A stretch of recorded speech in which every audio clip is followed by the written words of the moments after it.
That's how long it had been since we first decided to be together. A year of late-night texts, morning goodbyes over video calls, and those quiet moments when the screen glowed with her smile while the world outside carried on without us.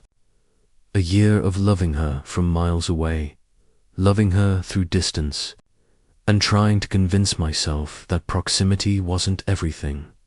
But nothing could have prepared me for the reality of our first planned in-person reunion. This trip was supposed to be perfect. I had spent weeks, no, months, mentally preparing for it.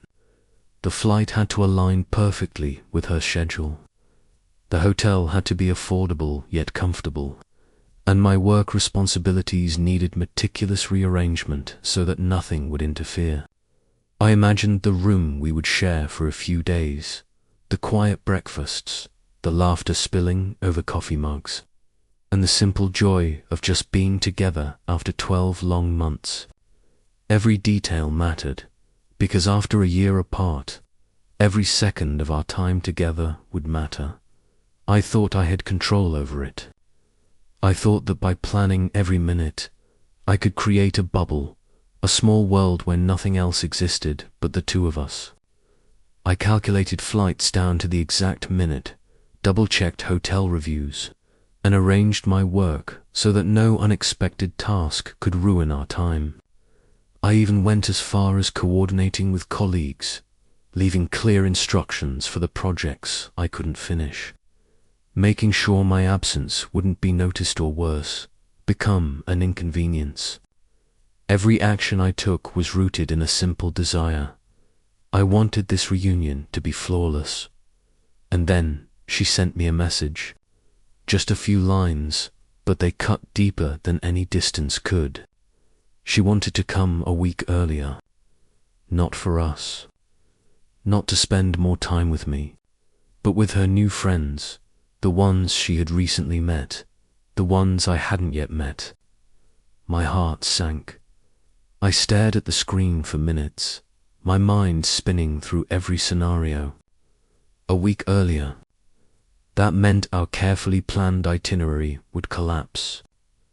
That meant I'd have to rearrange my work again, possibly create awkward excuses for colleagues, and rethink the whole trip I had been dreaming about for months. My chest tightened as a wave of frustration and hurt washed over me. Was I selfish for feeling this way? I asked myself again and again. Was it unreasonable to expect that after a year of distance, she would prioritize our time together? I walked over to the window of my small apartment, the city lights twinkling below me like a distant galaxy. It was beautiful, yet indifferent to the turmoil inside me. People were walking, laughing, living lives that seemed ordinary, effortless. And here I was, caught between my longing for her and the reality that she had a life outside of me, a life that suddenly didn't align with mine. I remembered the countless nights we had spent on video calls, laughing about silly things, sharing secrets, and sometimes just sitting in silence, knowing that our presence on the other side of the screen was enough. That intimacy had been our lifeline, a tether across miles of asphalt, highways, and airports. But now that tether felt thin and frayed, stretched by a request that seemed so small yet carried a weight I wasn't sure I could bear.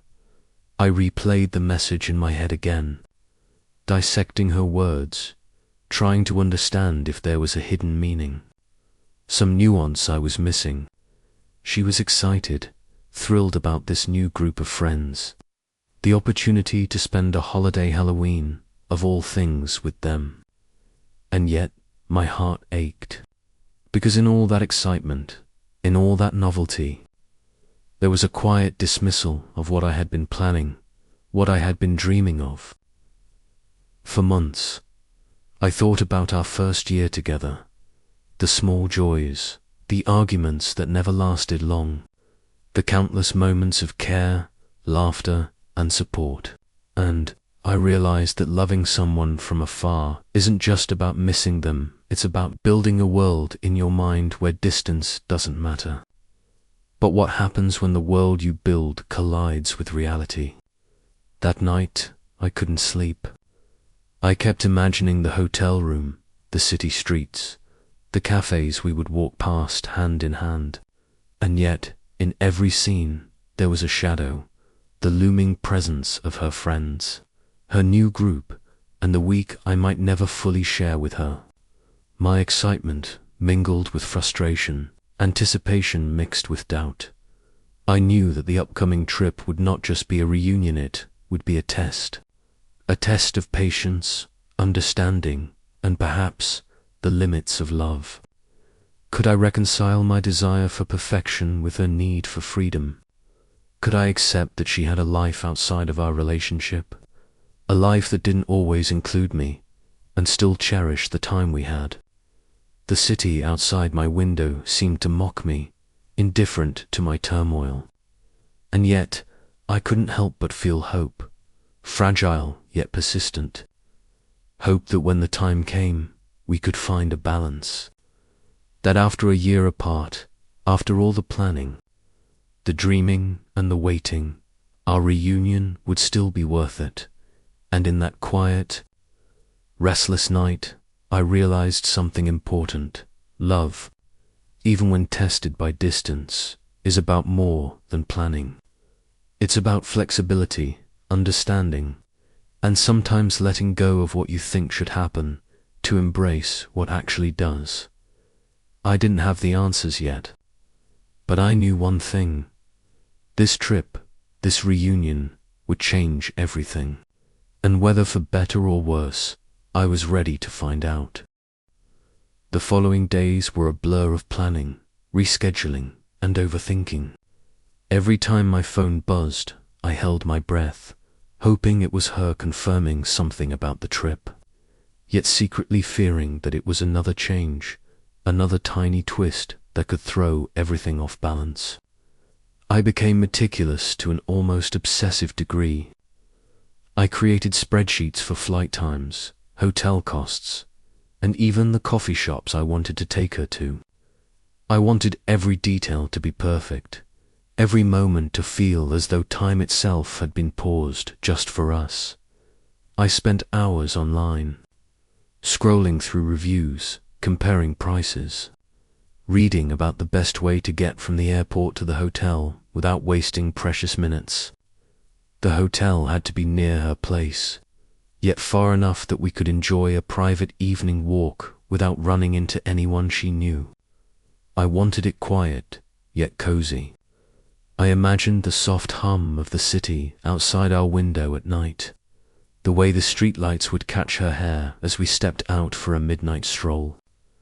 I pictured the little cafe around the corner, the barista greeting her by name after just one visit, and the way she would laugh at his attempts to remember her favorite coffee order. My mind, however, was never truly at rest. Every what-if scenario played on repeat. What if she didn't want to spend as much time with me as I imagined? What if her friends' plans clashed with ours? What if the room I booked wasn't comfortable enough, or the flight delayed? Each possibility gnawed at me like a small, persistent ache. I tried to calm myself with rational thoughts.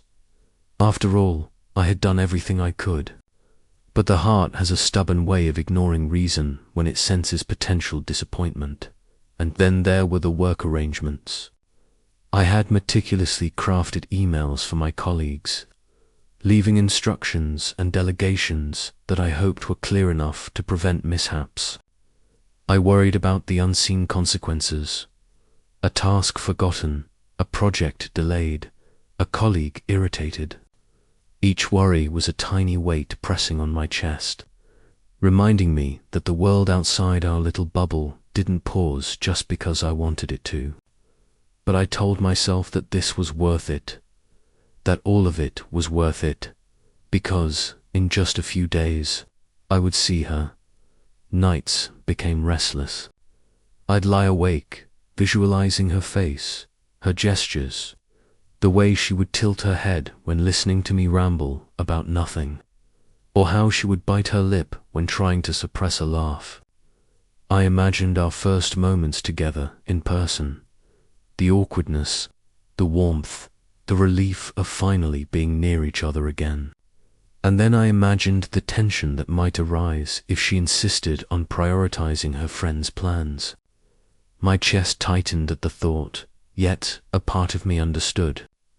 She had a life beyond me, and I had to learn to navigate it without losing my grip on what mattered most. One evening, I found myself packing and unpacking over and over, as if the perfect combination of clothes could somehow control the outcome of the trip. I folded shirts, paired them with jeans, debated jackets and scarves, and lined up shoes, imagining every possible weather scenario.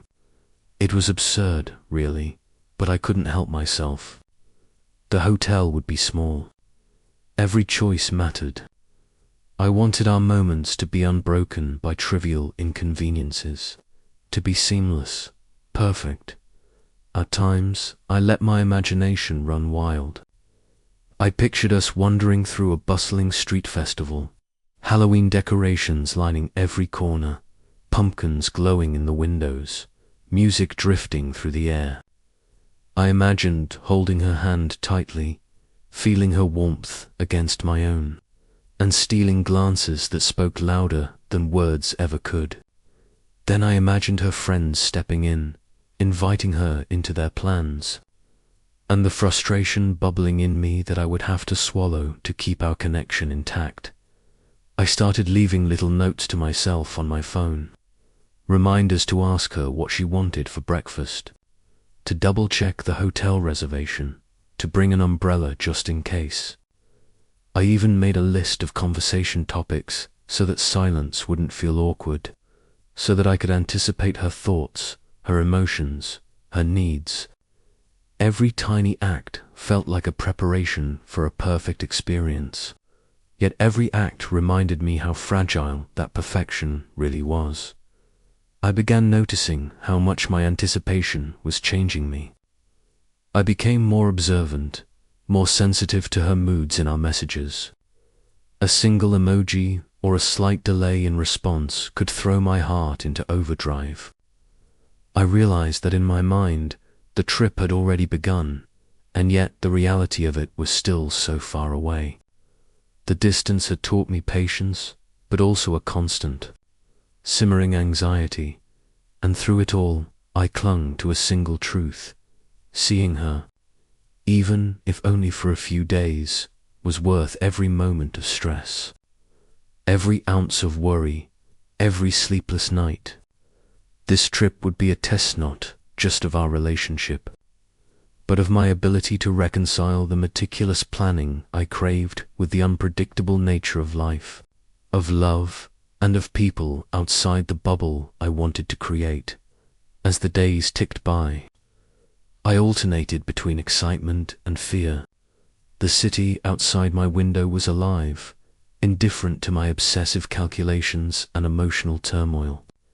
And yet, in the quiet moments, I allowed myself to feel hope.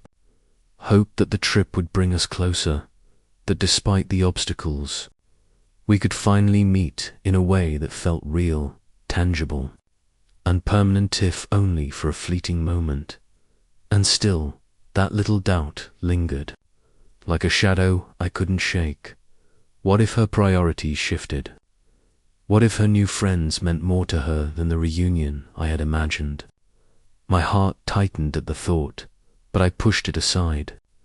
I had no control over her choices, only over how I prepared, how I reacted, how I held on to what mattered to me. The trip wasn't just a plan anymore, was a crucible, a test of patience, of understanding, of love stretched across miles and weeks of anticipation. And I knew, deep down, that when I finally stepped off that plane and saw her waiting, all the calculations, the worries, the sleepless nights would culminate in a single moment that either justified every ounce of effort or reminded me that love is rarely as perfect as we imagine. Days passed, and each one seemed to stretch longer than the last. My mind kept returning to the message she had sent. "I want to come a week earlier." The words were simple, almost casual, but they carried a weight I couldn't ignore. I found myself walking the streets of my city in thought, imagining how our reunion could unfold under these new conditions. Every scenario ended with a knot of anxiety in my chest. I kept replaying our imagined itinerary, the careful schedule I had created for months. Flights, hotel check-ins, dinner plans, little walks around the city, everything mapped out to make every second count. And yet, in my imagination, each plan was disrupted. She laughed with her friends while I watched from the edges, wondering if I would ever get the moments I had been waiting for. My anticipation had turned into fear, and fear into a quiet resentment I wasn't proud of. I started to imagine our conversation, the one I knew I had to have. I rehearsed the words in my mind, the tone I would use, how I could express my disappointment without seeming controlling. I've been planning this for months. I would say, trying to balance my hurt with reason. But in every scenario, her voice, calm yet assertive, responded, "I just want to spend some time with my friends. It's Halloween, it's important to me." The thought alone made my chest tighten. I understood. I really did. She had a right to her life, her friendships, her new experiences, and yet I felt invisible in my carefully constructed world. A part of me wanted to demand that our plans come first, that after a year apart, she owed me this time, this priority. Another part of me recoiled at my own selfishness, recognizing the danger of making love a transaction, a checklist of obligations. Each night, I lay awake, thinking about compromises. Could I adjust my flights, my hotel, my work? Could I really accept that she would spend those early days with friends? While I waited, anxious and alone, counting down to the moment we would finally be together, the answer seemed clear. Rationally, yes, but emotionally, my heart refused to cooperate. I imagined myself confronting her. "I feel like this trip was supposed to be ours, and now I don't know if it will be." And she, gentle but firm, would meet my gaze. "It will be. But I need this too. I'm not trying to hurt you. I just want to live, even for a few days, outside the plan we made." The conflict inside me deepened. How could I reconcile my need for certainty with her need for freedom? How could I balance my desire for control with the reality that life is unpredictable, messy, and sometimes prioritizes joy over plan? I realized that my fixation on the perfect reunion was less about her and more about my own, longing to preserve a world where nothing ever changed, where love could exist without compromise. I spent hours imagining the alternative realities. In one, I flew earlier, arriving to find her surrounded by friends, laughter echoing around me, and a subtle distance I hadn't anticipated. In another, I refused to change my plans, staying true to the schedule I had built, only to risk tension and disappointment in the first hours of our reunion. Every scenario was a gamble, and I was acutely aware that no matter which path I chose, someone or both of us might feel disappointed. And yet, amidst all this anxiety, a small, stubborn hope persisted. I clung to it like a lifeline. Perhaps this challenge could strengthen us. Perhaps it could teach me patience, empathy, and the importance of letting her live fully, even if it meant relinquishing some control. Maybe the moments we shared, no matter how disrupted, would still hold the magic I had imagined. The nights grew longer, filled with imagined dialogues, whispered apologies, silent frustrations, and heartfelt confessions I rehearsed endlessly. I asked myself, could I love her enough to accept imperfection? Could I endure the tension, the waiting, the small sting of compromise, and still find joy in her presence when the time finally came? I realized that this inner turmoil, this delicate balance between desire and reality, was a test not of our love, but of my capacity to navigate it with understanding, patience, and care.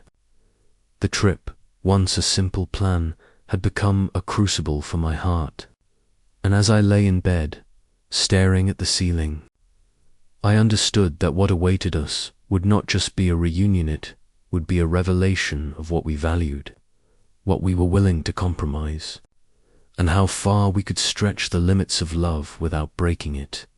And in that quiet, anxious space, I made a promise to myself. Whatever happened, I would try. I would try to let go of my need for perfection, to embrace the unpredictability, to find joy even in the moments that weren't exactly as I had planned. Because love, I realized, isn't a schedule to follow, it's a journey to navigate. One fraught with tension, compromise, and the occasional heartache, but also, perhaps, one filled with the deepest and most unforgettable moments of connection we could ever experience. Asterisk.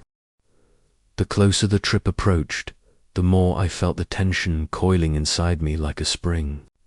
Each passing day was another reminder that nothing was certain, that despite every plan meticulously laid out, the universe had its own design. I couldn't control her choices, and I couldn't control the people she had recently welcomed into her life. All I could control was how I react, and even that felt precarious. I started imagining our first encounter under these new conditions.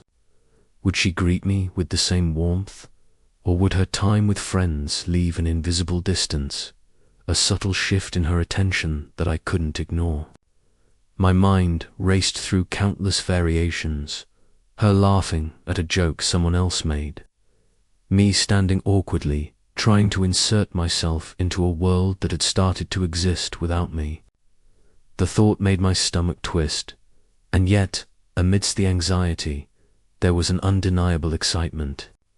For all the uncertainty, the thought of seeing her in person, finally, brought my heart into a rhythm that nothing else could replicate. I rehearsed our conversations over and over. I imagined myself explaining my feelings with care, balancing honesty with empathy. I understand you want time with your friends. I just wish our time together could remain uninterrupted. And I imagined her response, gentle but firm. I know, and I don't want to hurt you. But I need this too.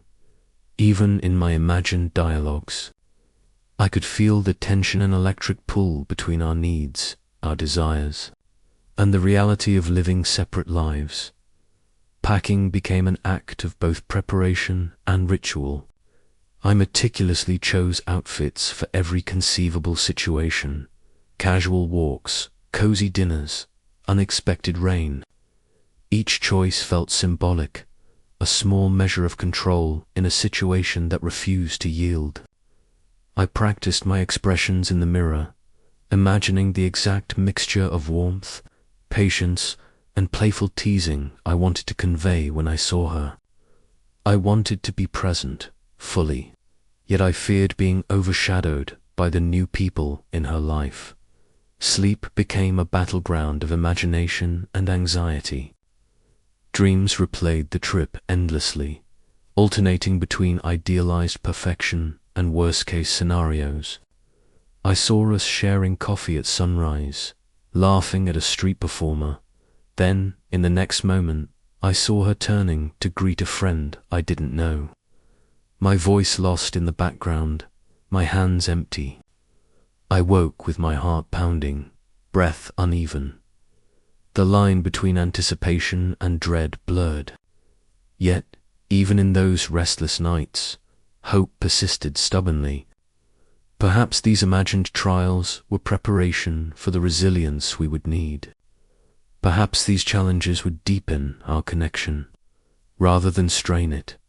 I started writing little mental scripts, contingency plans for every possibility. What if she spent the first 2 days entirely with her friends? I would find a way to make the remaining days extraordinary. What if the schedule I had worked so hard to create became impossible? I would improvise, guided by intuition and by the subtle cues of her moods. Every potential disruption became a puzzle to solve, a test of adaptability, a measure of how much I truly valued our time together. And through all this preparation, a quiet self-awareness emerged. I realized that my need for control was as much about my insecurities as it was about the reunion itself. I wanted certainty because uncertainty hurt. I wanted predictability because unpredictability stirred fear. But love, I knew, was rarely neat, rarely predictable. It was messy, spontaneous, and often inconvenient. Accepting that was part of the journey, accepting that the reunion would not be flawless. But it could still be extraordinary.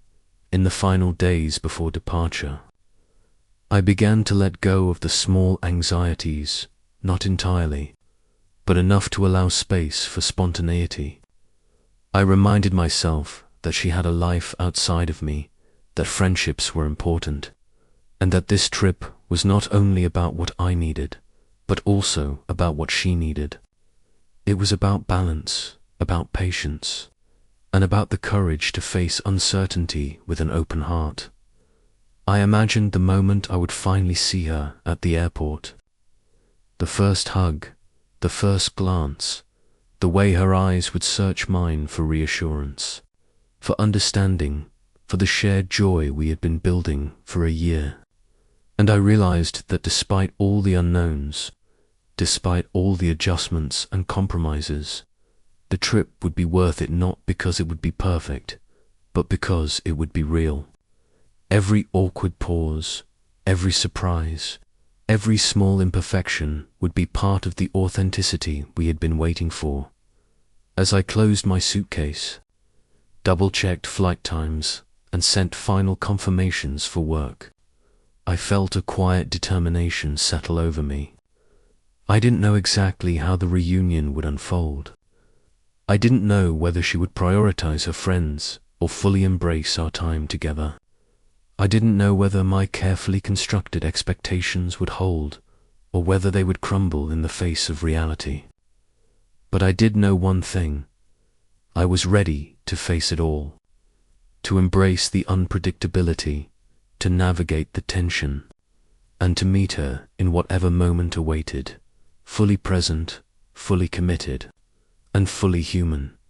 And in that readiness, I found a strange, comforting sense of peace.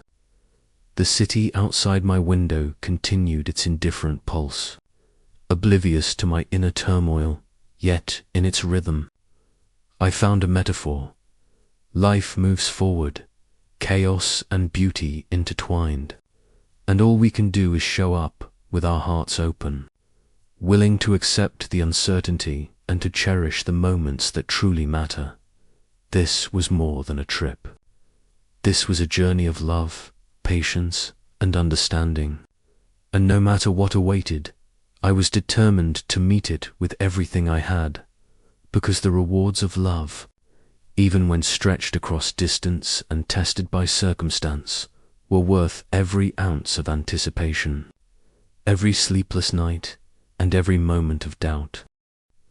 The morning of the trip arrived with a mixture of excitement and tension I could barely contain. My suitcase sat neatly by the door, packed to the brim, each item carefully chosen and folded with precision. I had rehearsed every scenario 100 times, but as I looked at the packed luggage, I realized that no preparation could fully account for the flood of emotions that awaited me. The taxi ride to the airport felt surreal. The city passed by in a blur of colors and sounds, but I barely noticed it. My thoughts were consumed by her smile, the way she tilted her head when she laughed, the warmth in her eyes that had lived on my phone screen for months, but never in person. Each red light felt like an eternity, every honk of a horn a drumbeat counting down the minutes to our reunion dotted the airport. The terminal was bustling with travelers, each seemingly immersed in their own world, oblivious to the significance of this journey for me. I clutched my boarding pass, heart racing, stomach twisting with anticipation. What would it be like to see her again?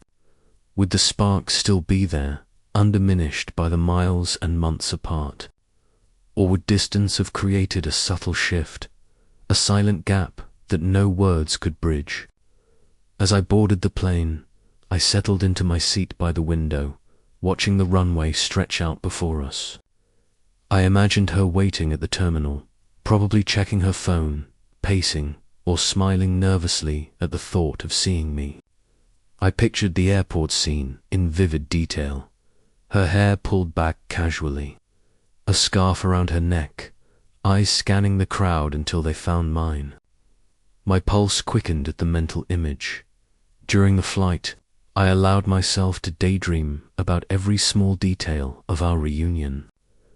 I imagined the way she would hug me, the warmth and weight of her body pressed against mine, the sound of her laugh filling the space around us. I rehearsed our conversations, anticipating her excitement, her subtle teasing, and the quiet moments where words weren't necessary. The aeroplane hum became a backdrop to the scenes I played endlessly in my mind, yet, intertwined with excitement, was a gnawing tension. The thought of her friends loomed over everything. How would they fit into our time together? Would I feel like a third wheel, an observer in the moments I had longed for? I tried to quell these doubts, reminding myself that flexibility was part of love, that the joy of being near her even imperfectly was what mattered most. Landing at the airport, the cool breeze hit me like a shock, bringing my imagination back into reality. I grabbed my suitcase, maneuvered through the crowd, and approached the exit where she had promised to meet me. And there she was. Everything I had imagined was real. Her smile, that tilt of the head, the subtle, nervous energy that had always drawn me in. In that moment, the months of anticipation, the flights, the planning, the sleepless nights, all of it condensed into a single heartbeat. Her eyes found mine, and the world seemed to narrow to the space between us.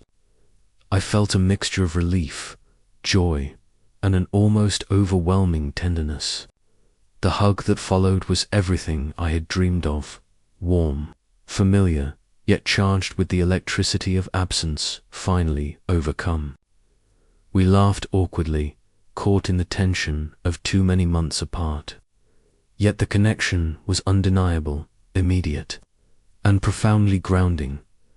As we stepped out into the streets, the city felt transformed. Halloween decorations lined the sidewalks, pumpkins glowed in every window, and music from nearby cafes spilled into the night. The cultural backdrop added a whimsical layer to our reunion, America's unique way of celebrating community, creativity, and the playful spirit of the season. It was a world she had promised to share with her friends.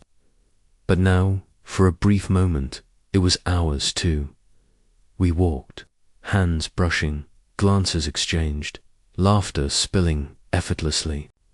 Each step was a negotiation between anticipation and reality, between my desire for uninterrupted time together and the subtle presence of her broader life waiting in the wings.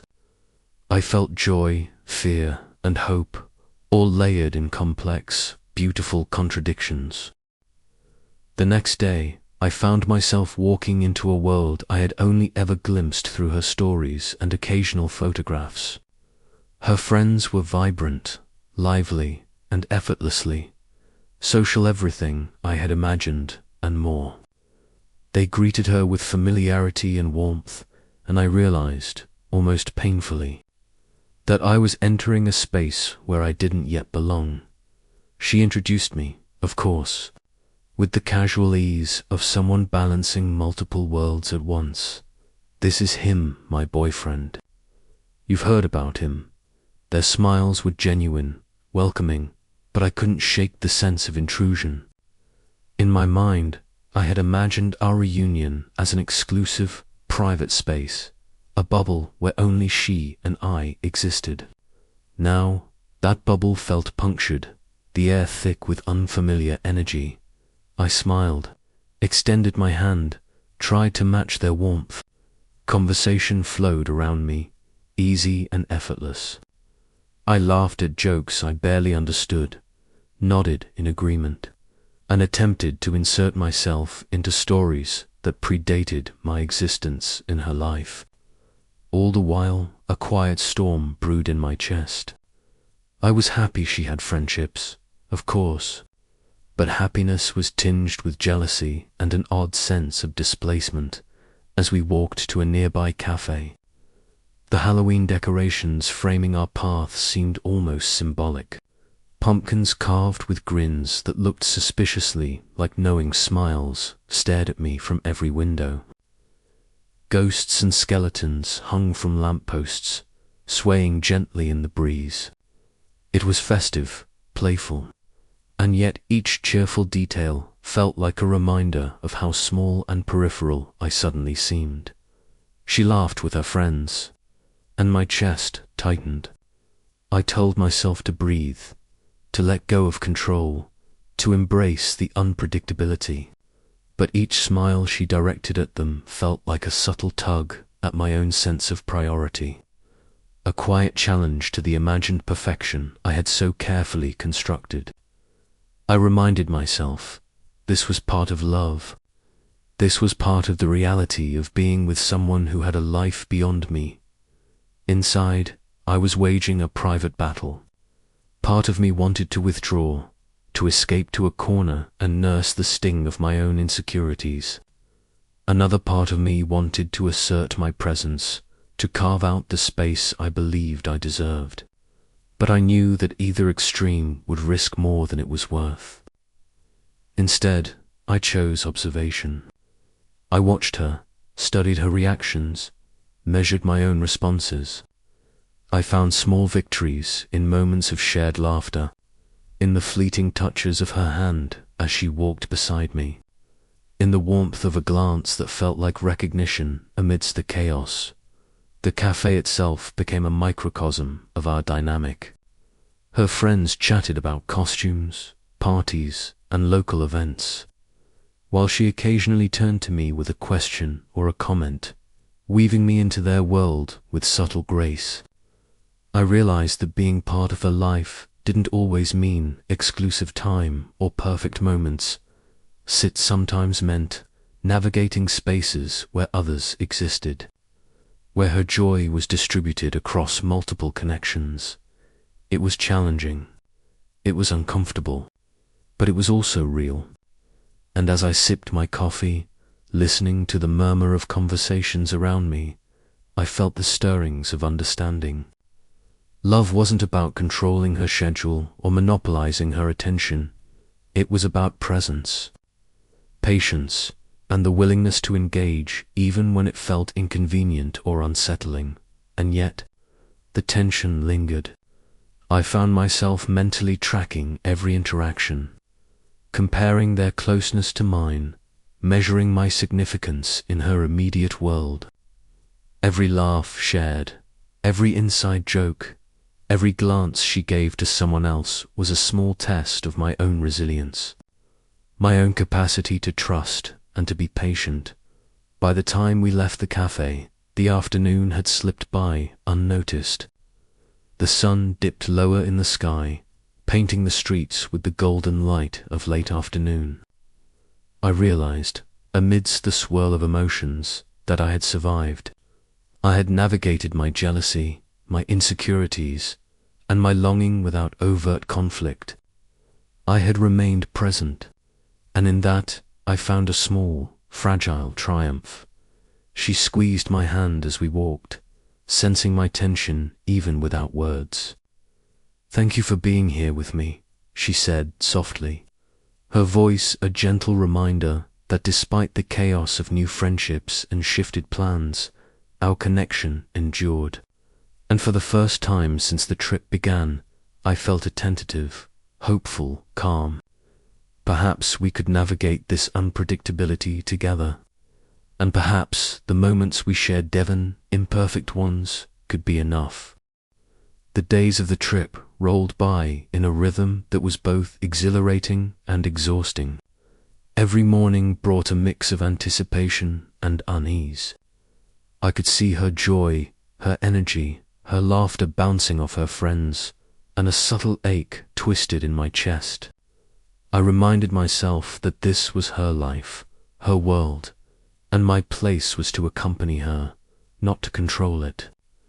Yet the pull of my own desires, the imagined perfection of our reunion, kept tugging at me relentlessly. The conflict reached its peak one evening at a small Halloween event downtown.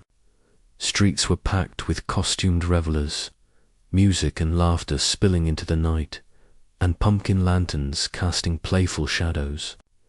She had promised to spend part of the evening with me, but her friend's excitement made it impossible to claim her attention fully. I felt a quiet frustration, a sense of being left on the periphery of something I had dreamed about for months. Her friends were animated, swapping jokes and stories, dragging her into impromptu games and challenges. I followed along, attempting to join in, laughing when appropriate, trying to maintain presence without appearing resentful. But each moment felt like a negotiation. How much patience could I muster? How much compromise was reasonable before my own needs demanded recognition? I felt a tension building inside me, the kind that comes from months of longing meeting the unpredictable reality of life. I realized that love, tested this way, was not gentle. It demanded self-awareness, resilience, and a willingness to endure discomfort. And yet, beneath that tension, a deeper anxiety gnawed. What if her priorities during this trip signaled something larger? What if the plans she had made with her friends eclipsed the connection I had counted on, the moments I had carefully imagined? A quiet confrontation emerged in my mind long before it happened in reality. I rehearsed phrases, balancing honesty and vulnerability with restraint. "I know you want to spend time with your friends, and I respect that. But I need our time too. I need to know that our reunion matters to you." I imagined her response, empathetic yet firm. "I care about us, and I also need to be with them. I'm not trying to hurt you." The actual moment was quieter than I had imagined. In a break between festivities, I gently voiced my feelings, careful not to blame, careful to frame my vulnerability as a request rather than a demand. She listened, eyes soft, a hand on my arm, grounding me even as my chest remained tight with emotion. "I didn't mean to make you feel left out," she said. "I just wanted to share this part of my life with people who are important to me. You are important too." Her words calmed some of the storm inside me, but they also crystallized a truth I hadn't fully accepted. Love was not about possession, not about monopolizing attention, but about sharing life, even when it included others. And yet, I still felt the sting of compromise. I still had to reconcile my months of planning, my expectations, and my anticipation with the messy, unpredictable reality unfolding around me that night. As we walked back to our hotel, I allowed myself to reflect quietly. The streets were quieter now, the festive chaos replaced by the soft hum of the city. Her hand found mine, fingers interlacing naturally, and in that simple touch, I felt both solace and challenge. The reunion I had dreamed about was imperfect, fragmented by the presence of her friends, but it was real. And real, I realized, often demanded more patience than fantasy ever did. By the end of the evening, a fragile equilibrium had emerged. I accepted, tentatively, that our connection could exist alongside her friendships, that my place in her life did not diminish because she had other priorities, that the joy of being with her even imperfectly was worth the emotional labor, worth the tension, worth the quiet moments of jealousy and doubt I had endured. And yet, deep inside, I knew that this trip was also a test of boundaries, a test of communication, empathy, and understanding, a test of whether our love could navigate the delicate balance between personal freedom and shared commitment. The choices we made in these moments, small and large, would set the tone for our relationship long after the trip ended. In the quiet of our hotel room, after the laughter, the costumes, and the chaos of the evening, I sat by the window and allowed myself a moment of honesty. I admitted to myself the discomfort, the hurt, the small pangs of jealousy. But I also admitted the joy, the connection, and the hope. I had survived the emotional storms of the day, and I had done so with care, patience, and the willingness to grow. And in that, I found a measure of strength I hadn't realized I possessed. This was the climax of the trip, not a dramatic confrontation, not a revelation of betrayal, but a subtle, powerful negotiation of hearts, expectations, and reality. The city slept quietly around us, and in that stillness, I felt both exhausted and invigorated, aware that the journey was far from over, yet richer, deeper, and more meaningful than I could have imagined. The final day of our trip arrived with an odd mixture of relief and melancholy. Relief that the tensions, the uncertainties, and the small conflicts had been navigated, and melancholy that the fleeting reunion we had longed for was nearing its end. The city's energy, once chaotic and overwhelming, now felt familiar, almost comforting. Halloween decorations still lined the streets, casting playful shadows, but the bustle had softened, giving way to quiet reflections of what we had shared. We walked slowly, hand in hand, through neighborhoods we had explored together and apart, through cafes, small shops, and pumpkin-lined streets. Each place was a layer of memory now, a patchwork of anticipation, excitement, tension, and joy.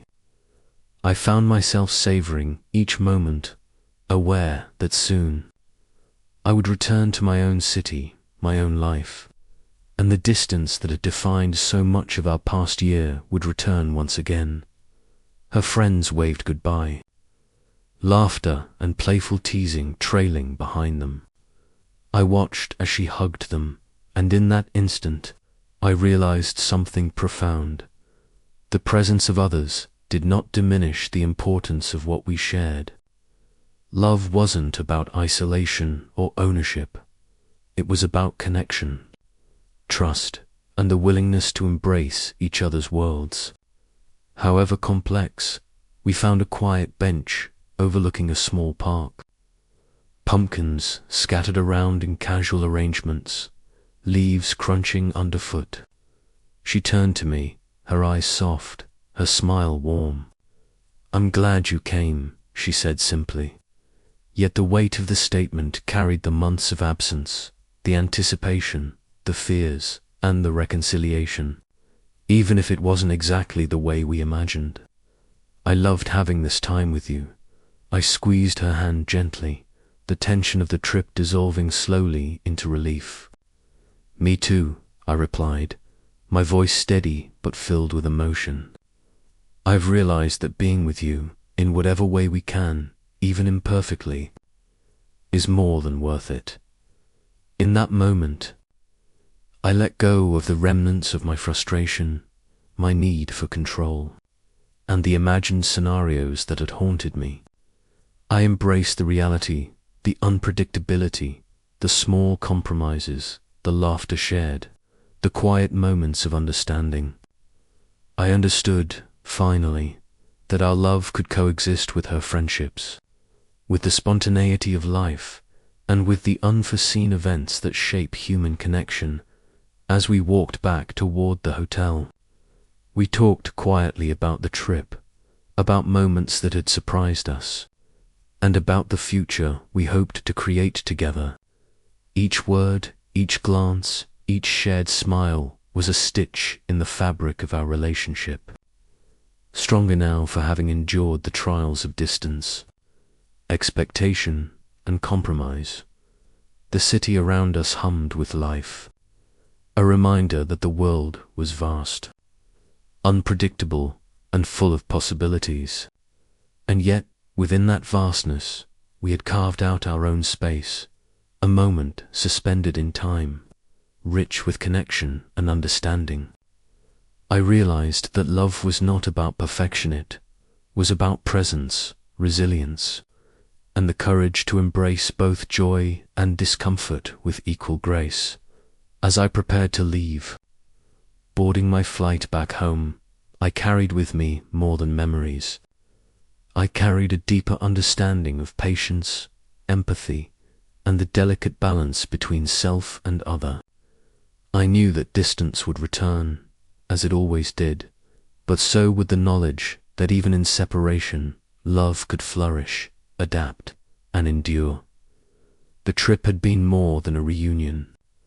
It had been a test, a revelation, and a celebration. And as the plane lifted into the sky, leaving behind the glowing streets, the laughter, and the carved pumpkins, I felt a profound sense of hope. Hope that the connection we had nurtured would continue to grow, strengthened not by perfection, but by the shared experience of navigating the complexities of life, love, and human relationships. I looked out the window at the city fading below, and I smiled.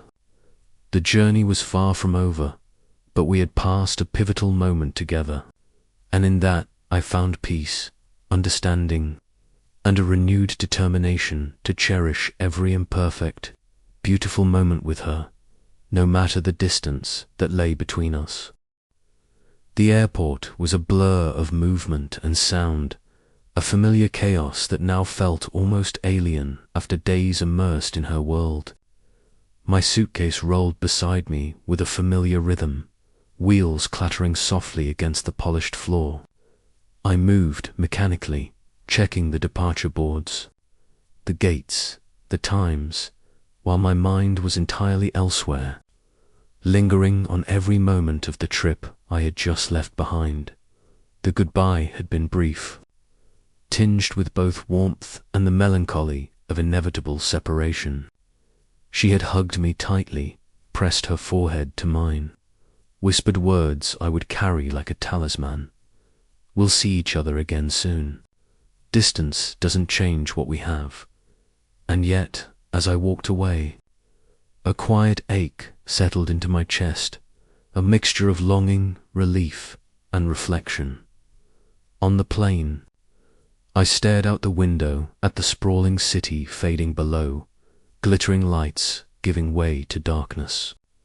The hum of the engines became a meditation, a backdrop to the cascade of memories racing through my mind. I thought of the laughter we had shared, the small compromises I had made, the moments of frustration and tension that had tested both patience and love.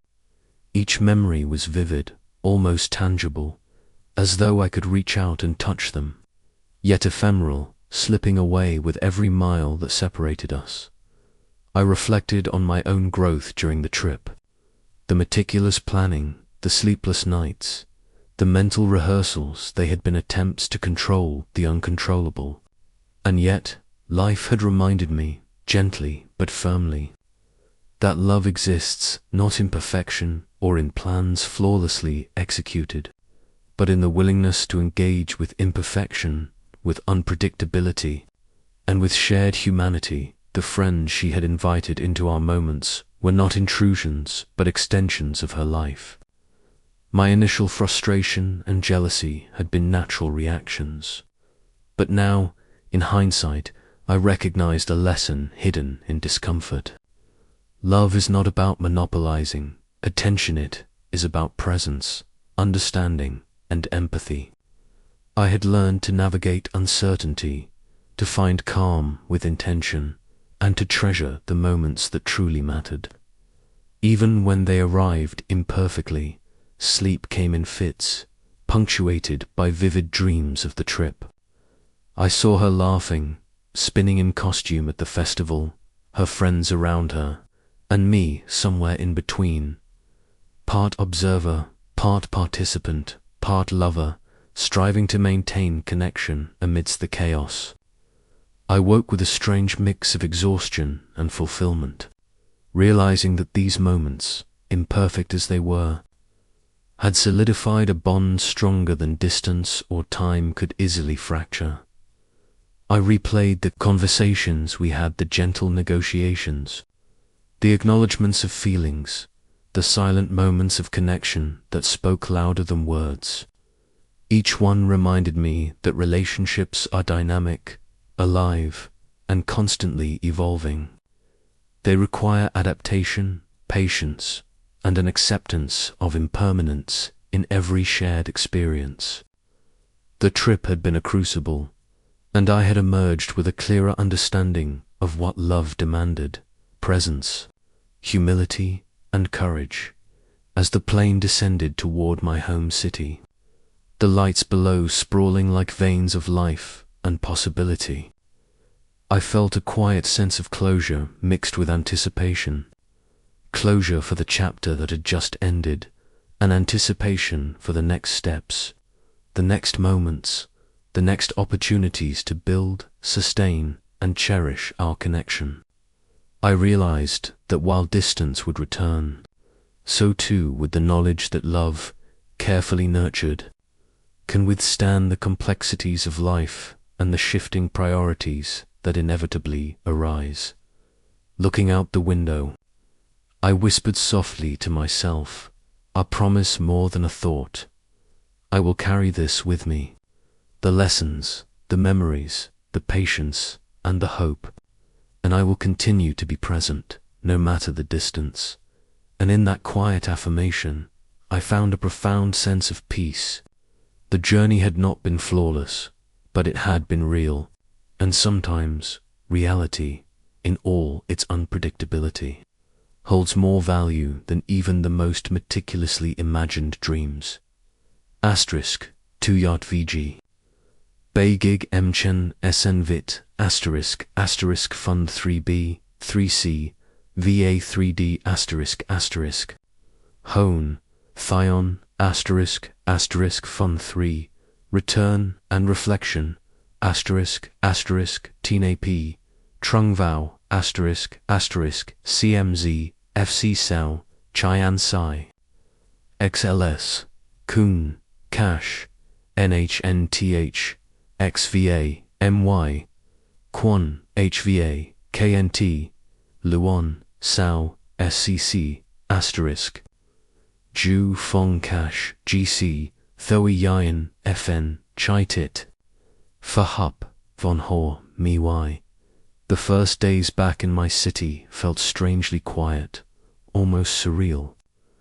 My apartment, once a haven of routine, now felt larger and emptier than ever.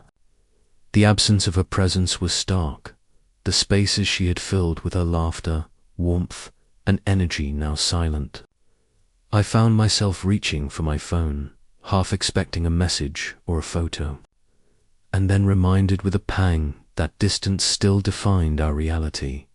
I began processing the trip, not just the moments of joy, but the subtle tensions, the compromises, the lessons learned. I realized that anticipation can amplify both happiness and anxiety, that expectations, while natural, can be a double-edged sword. Her friends, the social dynamics, the unforeseen events, they had challenged me. Yes, but they had also revealed resilience I didn't know I possessed. I journaled, trying to make sense of my emotions. I wrote about the pride I felt in navigating situations that previously would have frustrated or overwhelmed me. I wrote about the moments of pure connection, the quiet touches, the shared laughter, the glances that spoke volumes. And I wrote about the moments of jealousy, the quiet sting of compromise, and the acceptance that love sometimes requires humility and patience. Even in solitude, I felt closer to her than before. Not physically, of course, but emotionally.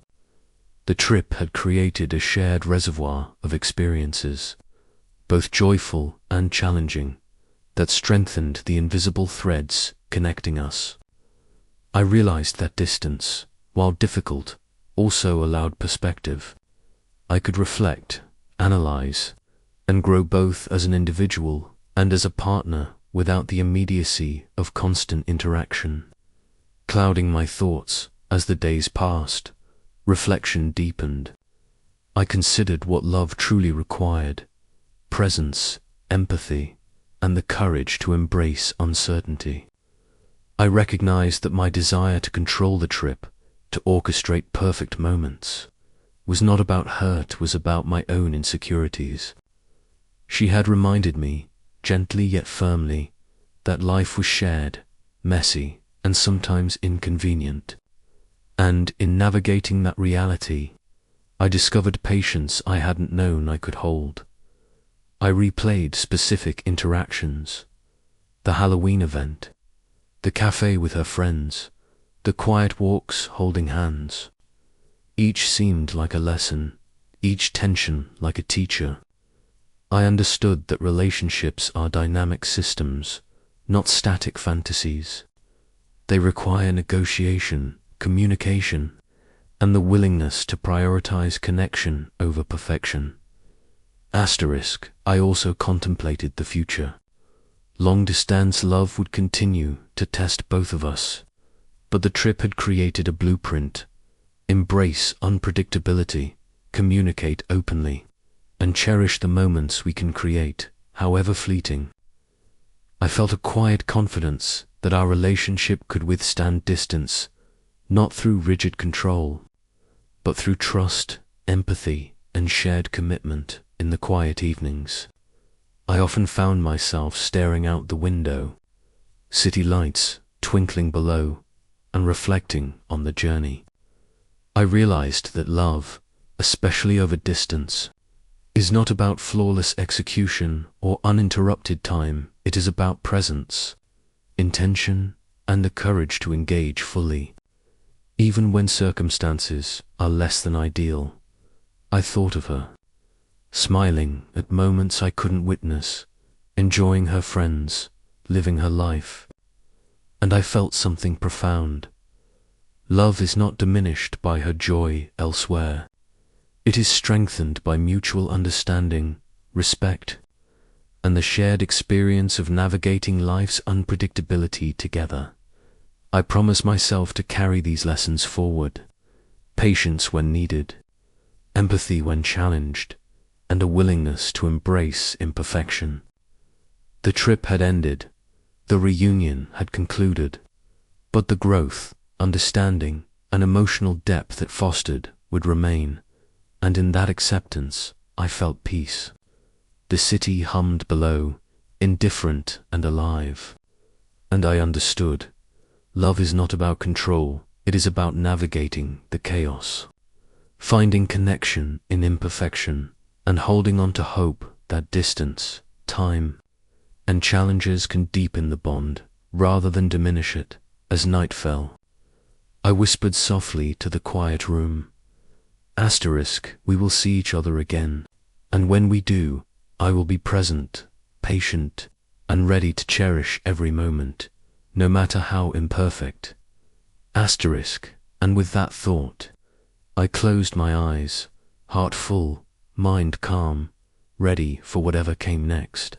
As I sit alone in my apartment, the city lights flickering through the window, I realize how much this journey has changed me.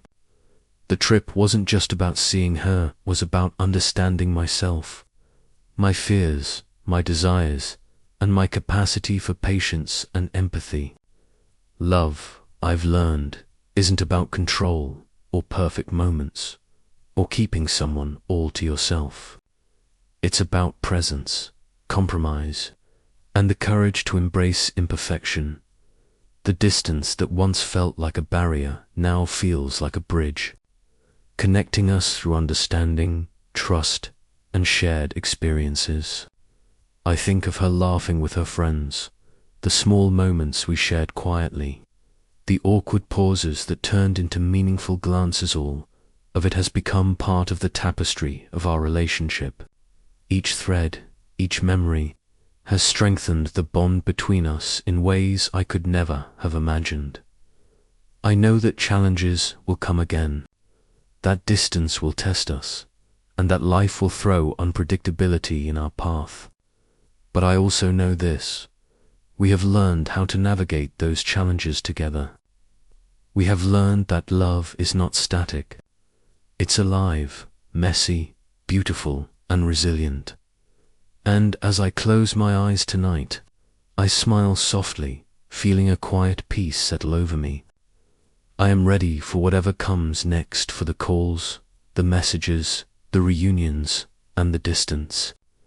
I am ready to meet her again, fully present, fully patient, and fully human. Because love, in all its imperfection and unpredictability, is worth every heartbeat, every compromise, and every moment of longing.